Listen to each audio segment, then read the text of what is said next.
Hello, everybody, and welcome to the B&T Podcast. I'm your host, B. And I'm your host, T. And we're going to welcome you to the second discussion over Disney Plus's Loki.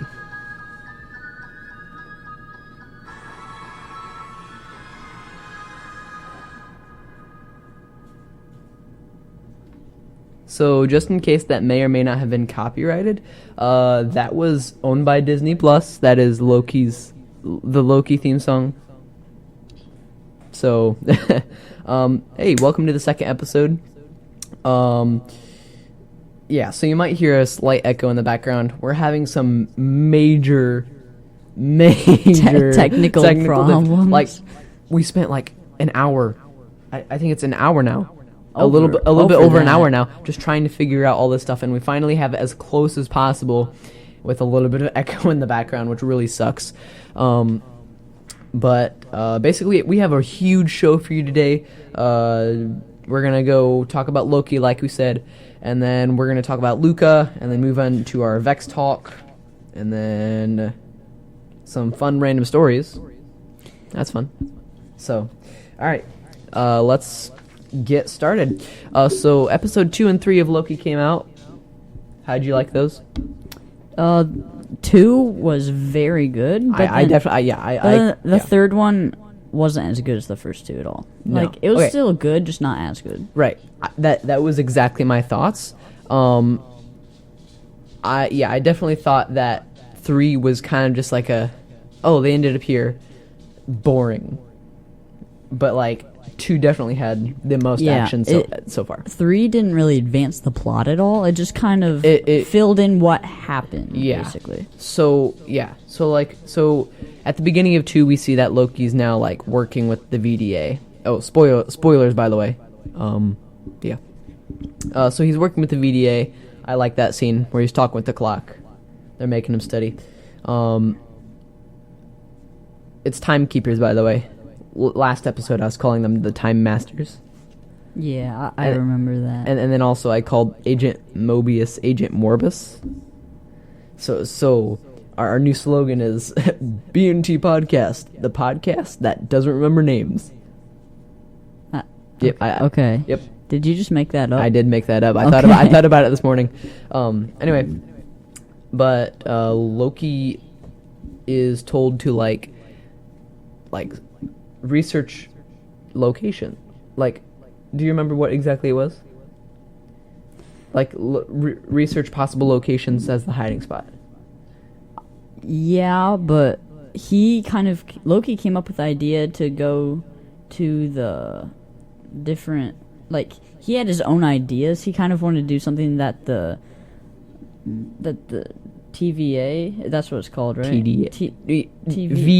VDA. He didn't want to do what they told him to do, basically. Yeah, it's TVA.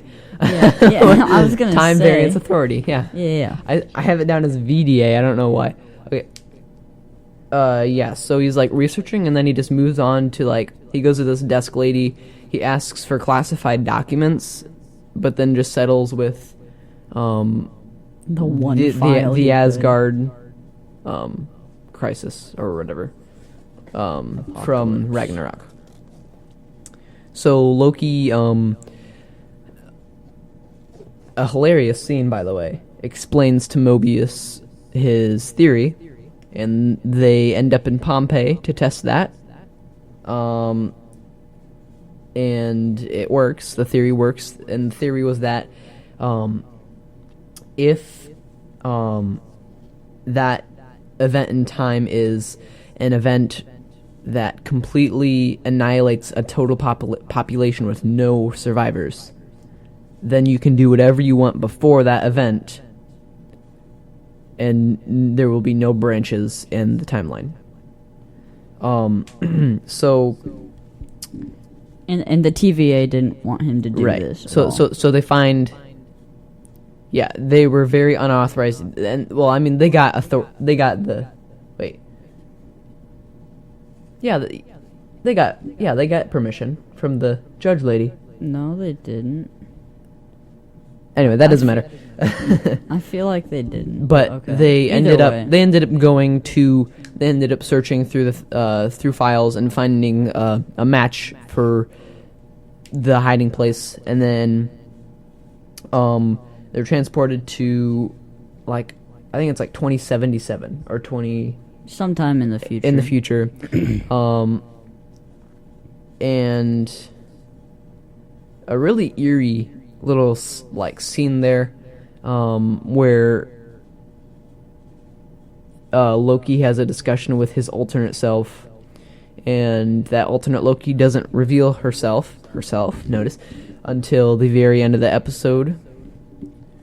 And then she walks through a destination unknown time door. Yeah, at that time until the next episode. And then in episode 3 we learn that right before that, actually, Loki offers to an alliance to overthrow the Timekeepers.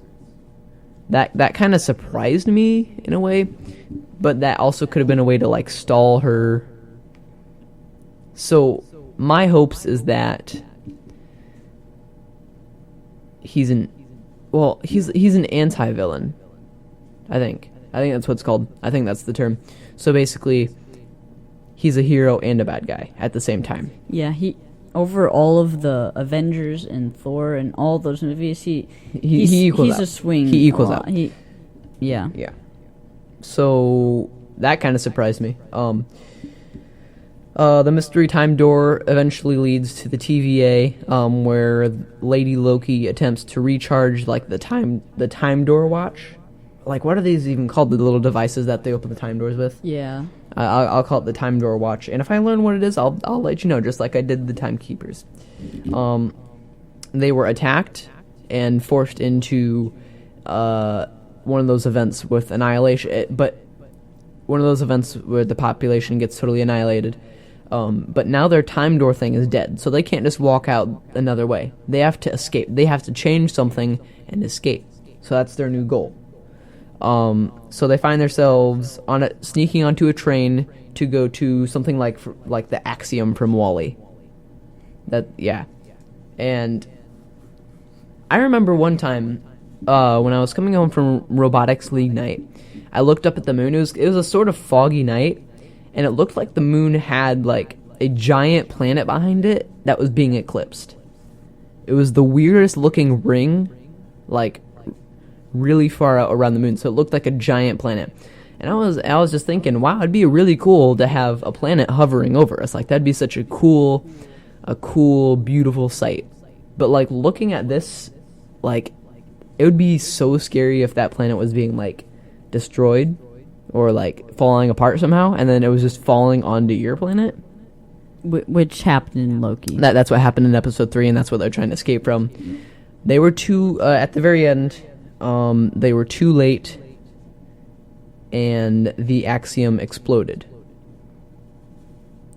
And that's where it left off, playing pretty catchy music as Loki stares distraughtfully at the wreckage.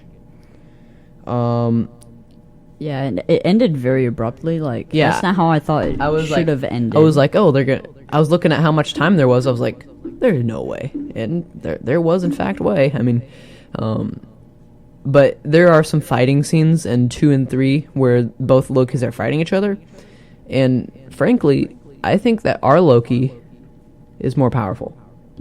Yeah, he knows more magic and stuff than the Lady Loki does. He has more powerful magic, and that kind of allows him to completely whoop her butt. Like, if she charges at him, he can kind of just like disappear and then appear somewhere else. If they didn't have powers, I feel like Lady Loki might win the fight just by like hand-to-hand combat. But with the powers, Loki is way better. Yeah. So, how many out of 10? Which one? Both. Well, the whole. Okay, so we'll go with individual episode and then full series. So how about number 2? 2 was an 8, and then number 3 was probably like a 7. For me, 2 was a 9, and 3 was probably a 7 as well. Yeah. 3 was an interesting episode. We learned a lot about Loki, but it's not the action that I was kind of looking for. Yeah.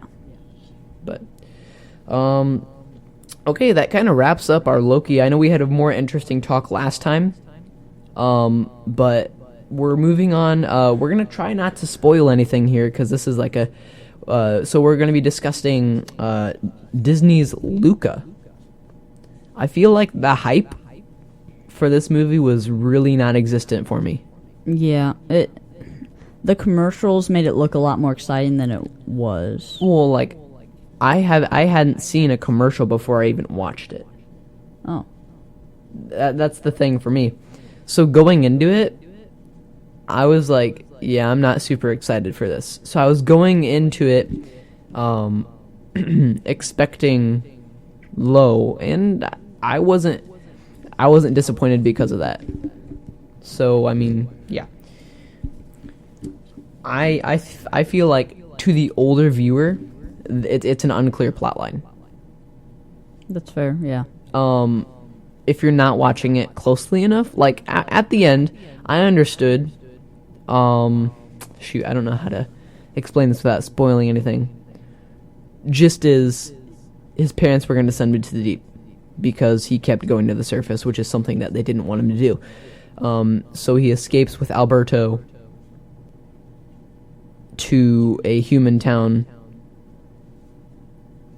and basically they want to somehow get a Vespa, which is a real moped, by the way, and travel the world.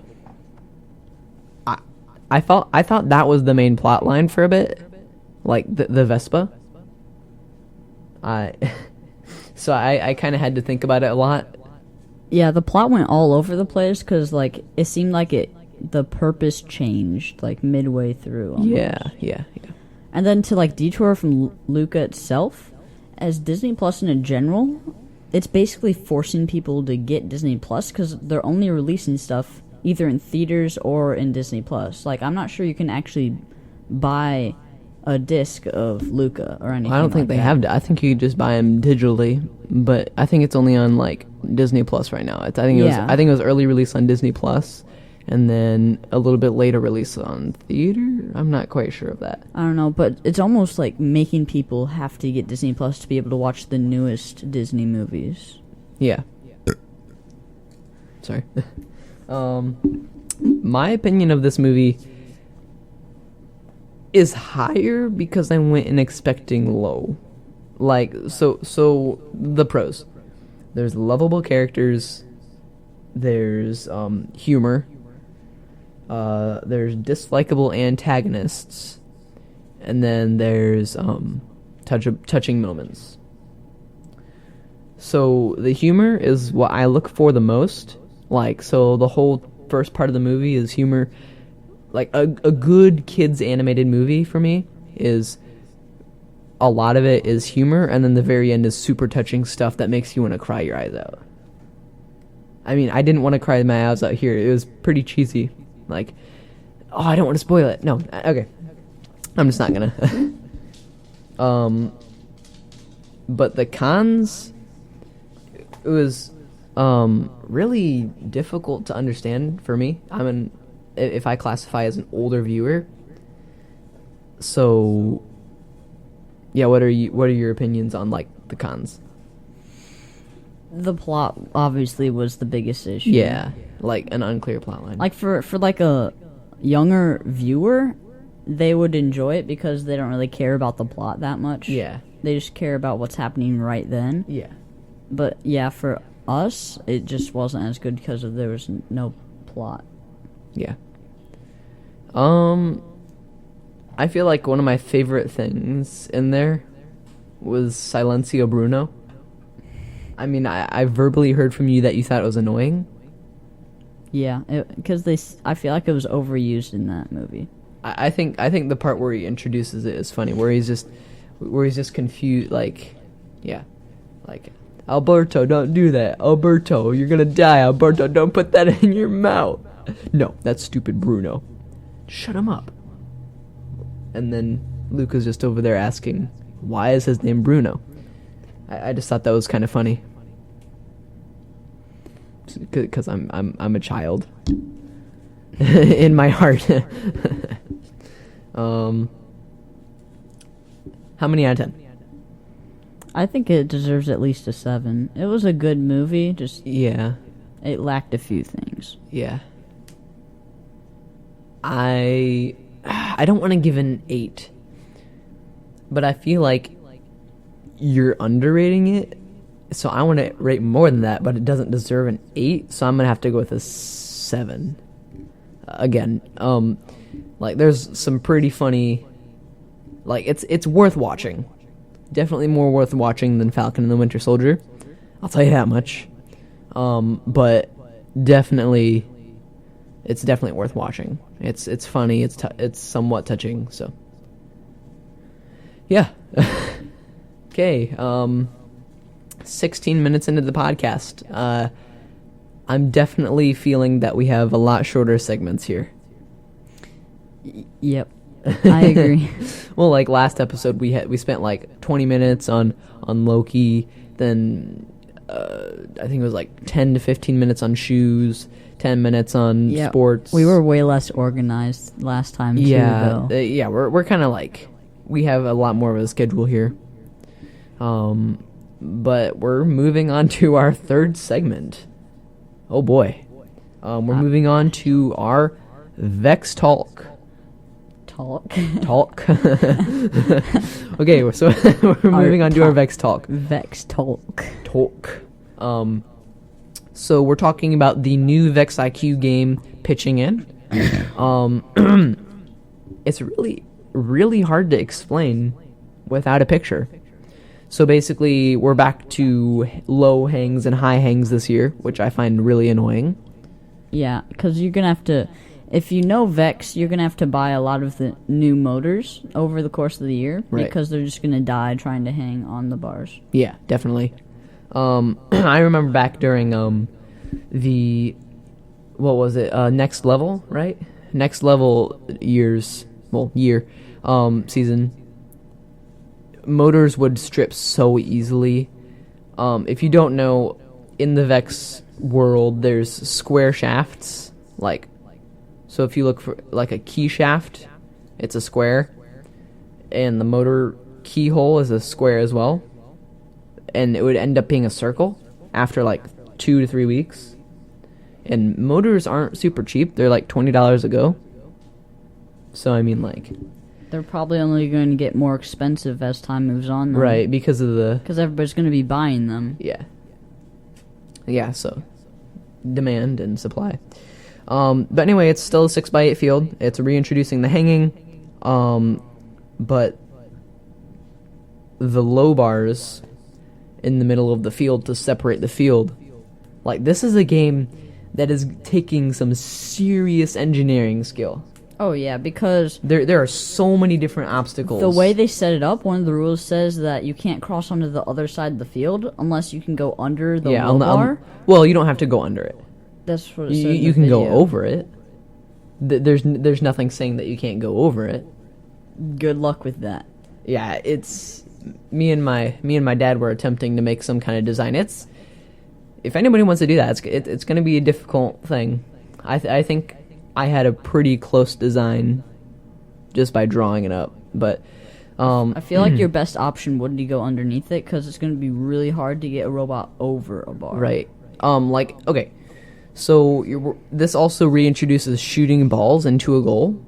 So there's a large square hollow. It's a large hollow cube, and it's raised about probably like 15 inches into the air, and that's the rim of the anyway. So you have to shoot it. There's barriers around it, so you can't just go straight up to it and put stuff in. So I have a few scores here. I don't know if they're correct. If you go to YouTube and look up Vex IQ Pitching In, you'll be able to see the full video and look at what the field looks like.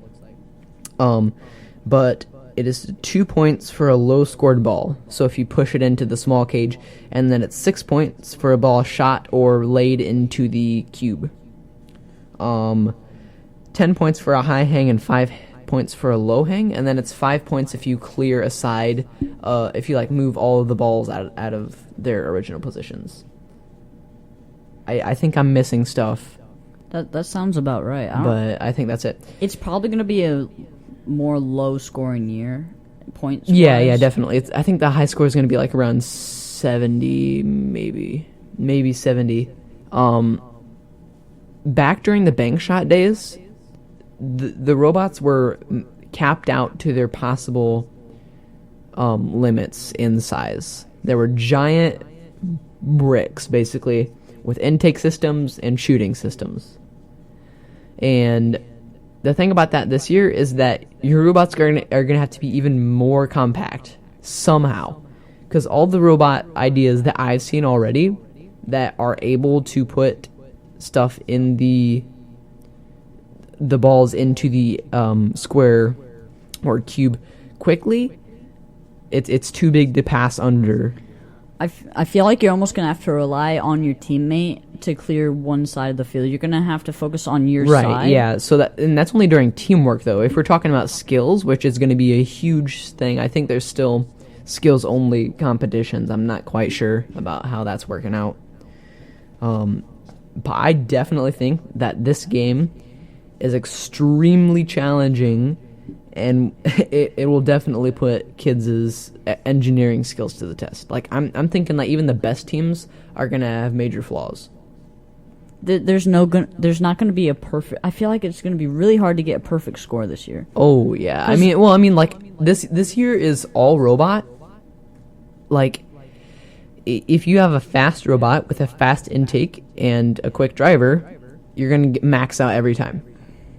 So this game, as I've heard from a robotics coach, he says that every year it goes from robotics, like the robot itself, so. One second, let me word this right. The eventual performance of the robot depends on, so this varies every single year, either the robot or the driver. So this past year, the Rise Above was definitely driver. Yeah. There were very few robot designs other than the Claw. And then the year before that, which was Squared Away, was definitely robot.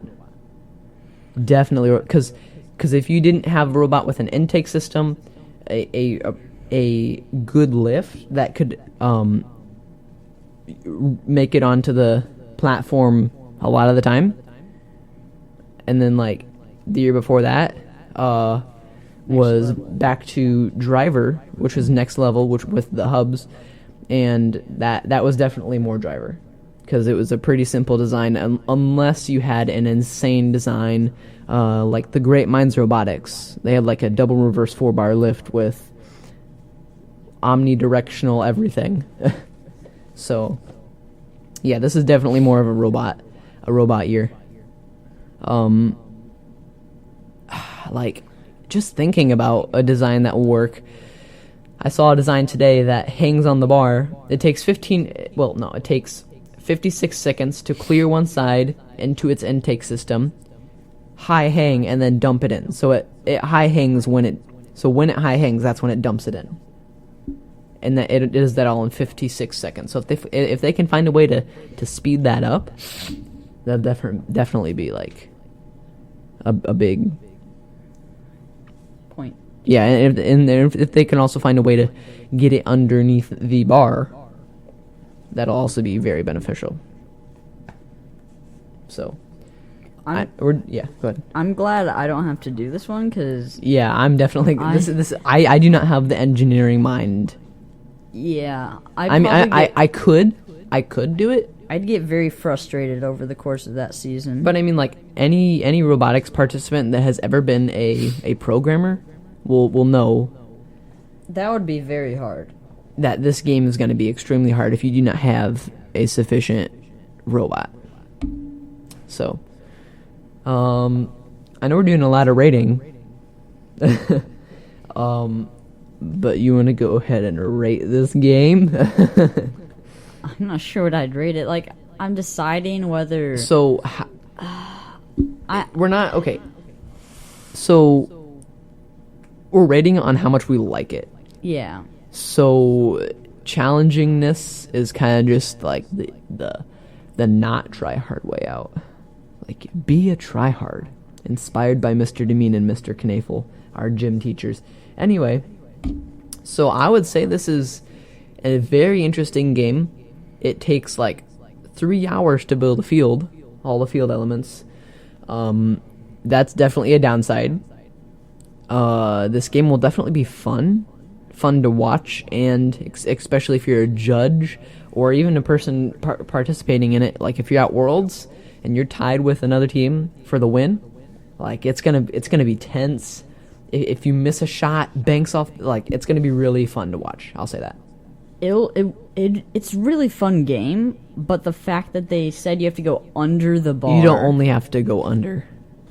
You can go. You just have to get past the bar. Yeah, but above isn't a very good option because that'd be even more difficult.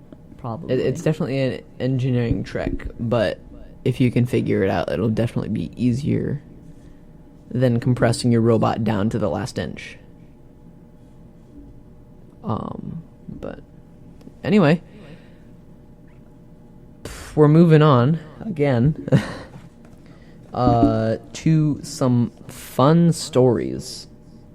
Don't you like fun stories, Titus?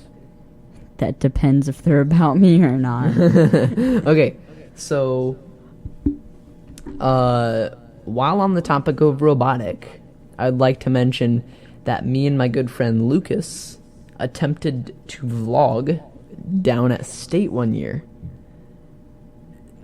I experienced firsthand what a vlogger looks like, talking to a random camera in a giant stadium of people. Like it's really weird to like go past a judge, and like just like them look at you weirdly when you're talking to a camera and your friend about a unicorn team that you saw halfway down the aisle.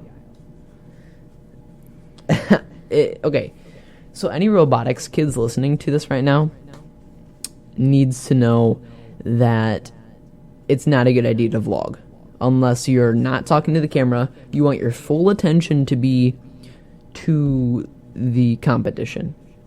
It definitely did not look good on paper that half of the teammates on our teams were just talking to a camera over in the corner having fun. I mean, State is all about having fun, but if you want a chance at any awards, then you definitely want to pay full attention to the competition itself. But anyway, I just thought it was funny. I still have all the recordings, so hold me to this. On our YouTube channel, I will eventually edit and post this YouTube video. I will do as much as I can to get this thing up and running. Do you have anything to say? Because you were being real quiet this whole episode. I'm ready for story time. This is story time. Yeah. But anyway, I remember that we were talking to the camera, and we would, it's really awkward, again, like talking around people. So your whole team's like, oh, you're vlogging? No way. Let me get in your face and get into the camera and say stuff and do stuff. And it's just really annoying having a flock of girls just around you, like, talking into your camera as you're vlogging. Like, it's just so annoying, like, walking around trying to talk with your friend on the camera, and then all of a sudden they just come up behind you. Look at that, guys! It's Team Trump! I'll put that in the YouTube video. That actually happened. Anyway, it may look like I was influencing this, but I was not. I did not want this to happen. It's just awkward. But I definitely should have been paying more attention. Yeah. I'm trying to give him time to say stuff. But I have nothing to say. But you need stuff to say. I'll give you some stuff to say. Okay. I mean, I remember during the at State when he was vlogging. I remember I was like, "Oh, are you blogging?" He's like, I just got ridiculed. It's like, no, it's vlogging. Get it right. I don't quite remember that, but I'll make sure to put that in the video if it's that in actually the video. happened. I remember seeing that video when you re-showed it to me. Oh yeah, I found them on my hard drive, and I was like, yeah, I'm gonna show them, just because our voices were all so squeaky. Yeah, it's hard to believe. Everybody except for Lucas's voice changed. Like Lucas's voice is it's about the it's same. about the same. It's about the same.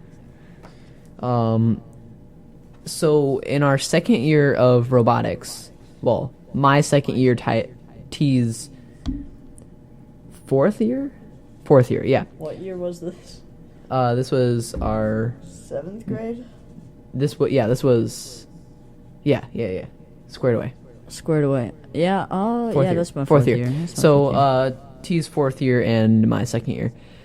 So I remember that the balls were extremely breakable, and somebody, particularly on our B team, Jack Walter, anyway, would be bouncing the balls, bouncing them like. So in our school library, that was our location of our robotics room, because our old robotics room was taken by another teacher, and then this previous year we were moved into the family and consumer sciences room, which is now our own robotics room because we kicked them out. But basically, the year in the library,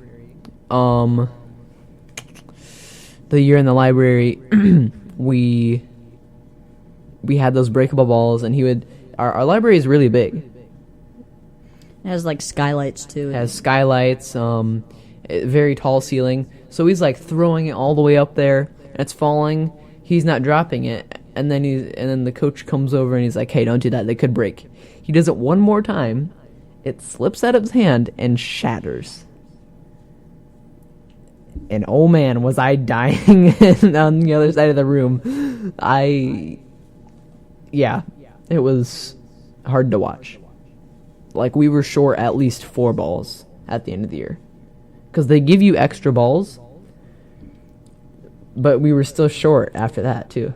Yep, because people didn't stop even though they were told to stop. Like, it was extremely annoying. Like, anyway, but... When like, you were trying to practice on the field, and it's like, where'd some of the balls go? And you just see people just with them bouncing them all the way across the room, and it's like, hey, we're trying to actually practice here. But anyway, also on the topic of that, we also had a problem with shooting and snapping rubber bands at each other. Yeah, that was annoying. We would all go home with purple marks on our arms and legs after someone like pulled a rubber band so far to their extent that they went at light speed coming back. I don't know why I'm saying it this cringeworthy, but like, it hurt. But anyway, one of our teammates was shooting a rubber band at the ceiling, and somehow it got stuck. I'm not sure what it got stuck on. Was it the light? I couldn't even see it. No, it was on like the drop ceiling. I don't even know what it got stuck on. It was just kind of floating there, wasn't it? But the thing about it is that really stumped us of what it was hanging onto. It could spin freely. Yeah. Like the air conditioning would blow it and you'd just see it spinning. So I don't even know. I think it might have been some type of string or something. Maybe some type of string that barely held on to it. But, like, it was up there for months and months and months. And then finally at the end of the robotics season, it just somehow disappeared. So, that's not all of our fun robotic stories. But that's it for today. I do also have a few fun stories. I know T wasn't here for this one. But on our next episode, we're going to have our good friend Luke on the show, and like, we've talked about him a lot around here. But one time we were walking, so in our 6th grade year we would walk to the robotics room, and have lunch in there and practice at the same time. And basically what would happen is we would wait till the bell rang, so everybody was coming in for recess. We'd go put our stuff away and then go to homeroom. Well, one time I was walking back, everybody was away. There was nobody in that cafeteria or anything. And I see like a green bean on the floor. Like it wasn't even like a green, like it was a full bean. Like one of those beans that you'd pick peas out of. And I was like, huh. And I just randomly threw it at the ceiling. And it ended up in one of the skylights. I've never shared this with anybody. But it ended up on one of the skylights. And the shirt I was wearing that day, I vowed never to wear it again. Just because of the paranoia that I might be caught. Like, I specifically remember what shirt it was. It was one of my favorite shirts. And I never wore it again. Even to this day, I'm like... Do you still have it? I think I still have it. You should wear it. Oh, yeah. I should wear it. Is it just sitting in the it's back summer. of your closet getting all dusty? I don't even know where it is. Honestly, I might have gotten rid of it. I'm honestly not quite sure. But anyway, I just, like, I would see that shirt and be like, oh, I could wear that. And I would just steer clear of it. I'd be like, no, I shouldn't. I shouldn't. Thinking about that, like, 2 years later, they still have, oh, we gotta catch this guy. He's in trouble for throwing that bean up there 2 years ago. Like, I feel like even they would, like, catch their own, like their own pitiful determination. Anyway. Also, the next year, we all got into Supercell games. So at the lunch table... Great games, by the way. Yeah, they're pretty good. But at the lunch table, we would like do random like challenges. So we'd do like 2v2, and then we'd take like we'd go like skeleton barrel, skeleton army, mirror, clone, rage. It was pretty fun. It was definitely fun. Or like at the very back, go golem, 2 golems, and then like save up enough elixir, mirror, and then rage, and then clone. I remember that we got so excited when triple elixir came out. Like, that was the best thing. Speaking of, they have 7 times elixir now. Are you? Oh, I feel like I remember that. You just always have elixir, so you just randomly... It's so chaotic, because you just have, like, 4 of the same card on the field I'm at the same not time. a fan of that mode because... Everybody just spam. Yeah, it's not fun. Yeah. You just basically, all you can do is just play random cards all the time. Right. Well, like, they're playing... Like, your opponent is always just... Spam. Like, you can play all 4 of your cards before your next card even loads in. Yeah. There's like a time limit before the next card is available. Yeah. So it's just annoying eventually. But times 3 is definitely more because you can't spam. Well, you can. If you're doing skeleton army, skeleton barrel, mirror, clone, rage. And then cycling through with like 1 elixir cards and then doing it again. Like, it gets annoying. But when they have like arrows and stuff, like, you just see a giant purple shower. You get so sad. It's like you get this big army and then it just all disappears because of some arrows. Right. Yeah. So I've actually been in the mood of revisiting old mobile games. Why couldn't that come out? So I've been playing My Singing Monsters, Plants vs. Zombies 2, and then a bunch of Supercell games. And let me tell you that Brawl Stars is kind of dead now.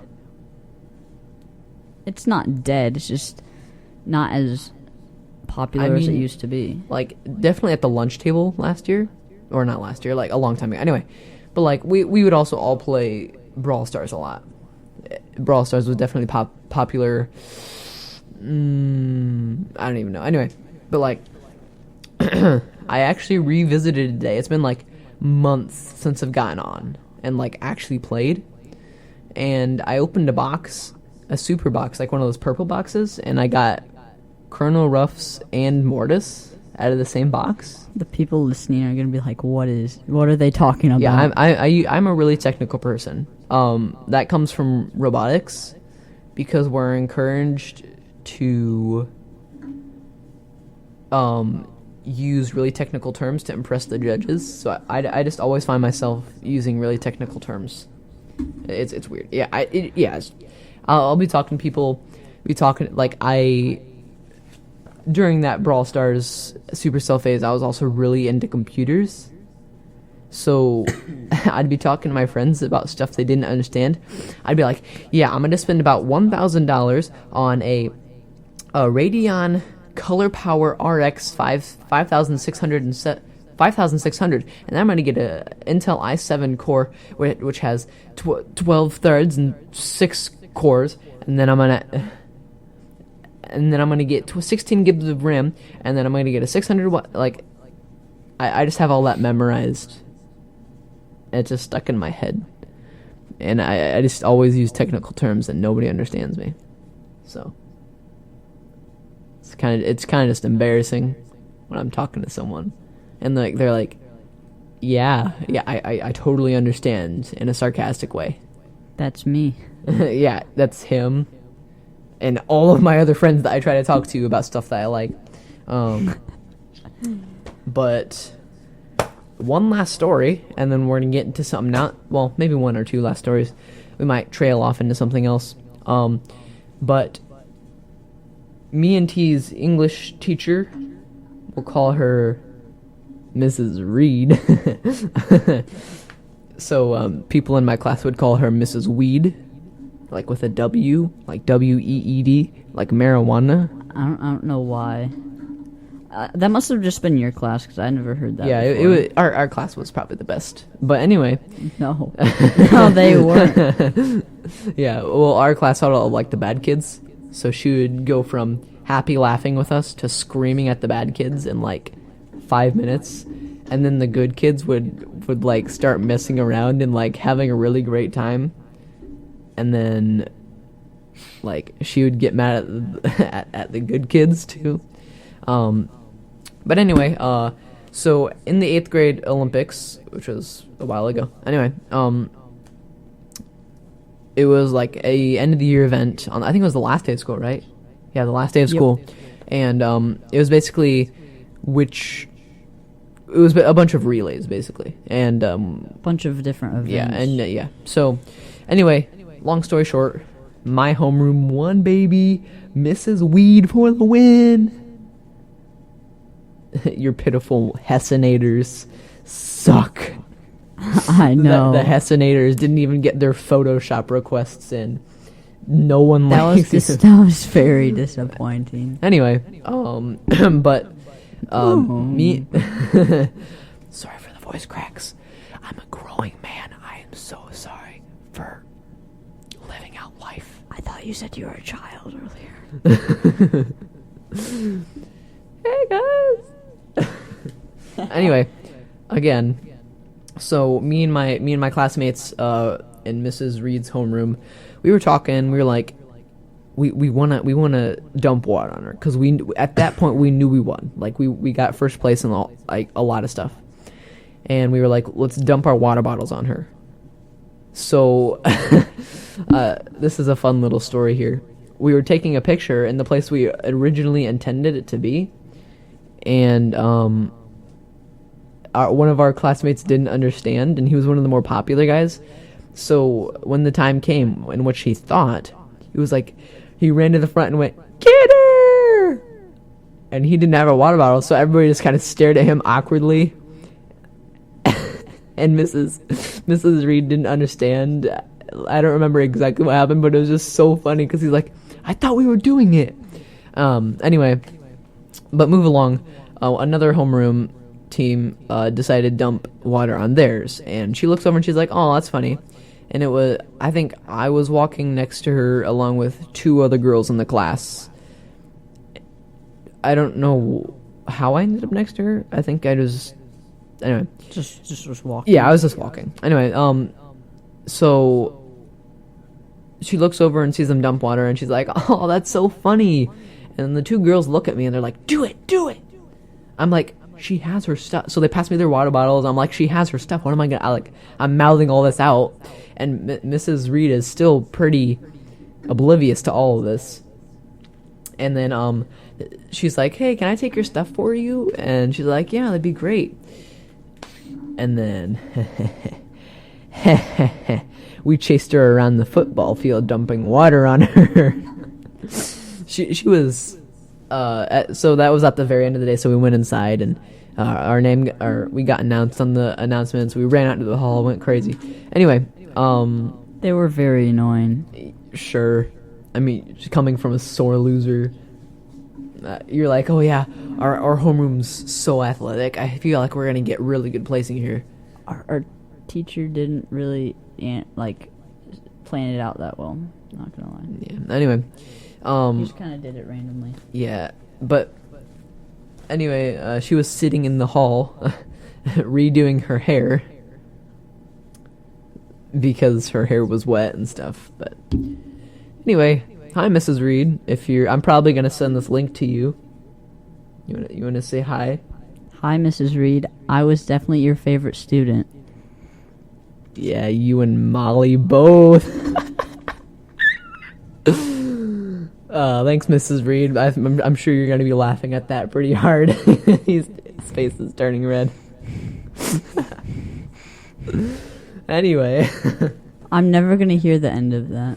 It's just gonna be a forever thing. They're just gonna bully Yeah, so me Mrs. Reed suspected there was something going on between them.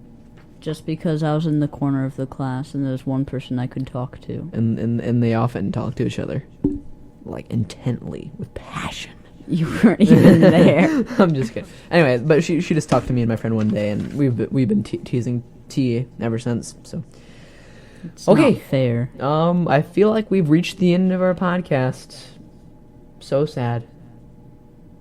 Until next time. So next week we are going to be having our friend Lucas on the show. Are you going to be here next week? No. That really sucks. Okay, so I'm gonna be gone. I'm he's traveling. gonna be at, like, church camp? Not our church camp. It's just a camp. Okay. place. Anyway, but yeah, he's gonna be gone. So it's just gonna be me and Lucas. We're gonna be bringing back some fashion stuff. Very disappointed. I should be there. And likely talking about video game. Like, we're not completely sure on what we're gonna do. Watch should be the most interesting one yet. And I'm just not gonna be there. Yeah, so expect the episode to come out on Thursday, I think he said. But anyway, he's going to be on the show next week. Donations. We don't have it quite set up yet, but if you'd like to donate to us, please email us. Half the proceeds go to local robotics teams in need, in quote-unquote need. Like we said during our Vex talk, Vex parts do cost a lot of money, and it's really hard for teams to, especially this year, when the robot is their most important thing, to have the sufficient parts to perform their best. If you don't have a good robot, you can't really perform your best. So it's just really beneficial to all those teams. Again, if you don't think we're going to do that, if we do end up giving money, we're going to post a video on it. Like, we'll do whatever we can to show you where your proceeds are going. So we'll also we should be able to see your names, so we'll mention you on the podcast if you donate. There you go, free shout-outs for a really low life podcast. How about that? Sounds like a deal to me. That sounds like $1 million coming in right now. Elon Musk, hit us up, man. Donate to us. Anyway, give us some Dogecoins investing. Anyway, thank you for listening to our podcast. Again, donate half the proceed. Well, email us. We don't have donations set up. Like, you have to do a bunch of. Try to work on that. We're in working between on it. this next. Email us any questions you have, any humorous questions. We need some more laughs on the show. We didn't check that either though. Oh, we haven't. Oh my gosh, I just realized that we haven't checked our email for any questions. We apologize if we haven't gotten to you yet. Okay, I'm gonna go rogue here for a second. Okay. Okay. Starting from now on, we're gonna have 2 questions on the show that each person on the show will answer. Wait, so are we coming up with questions for the other person? So that'll be a completely different segment. So we'll just have a segment where we talk about our questions from us. So like at the very beginning of the podcast, we'll be like, and today's 2 questions are, what is your favorite blah and what is your first blah? And we'll both answer it. But if we do have a guest on the show, that's when we're going to ask them like more than just 2 questions. Where are those questions coming from?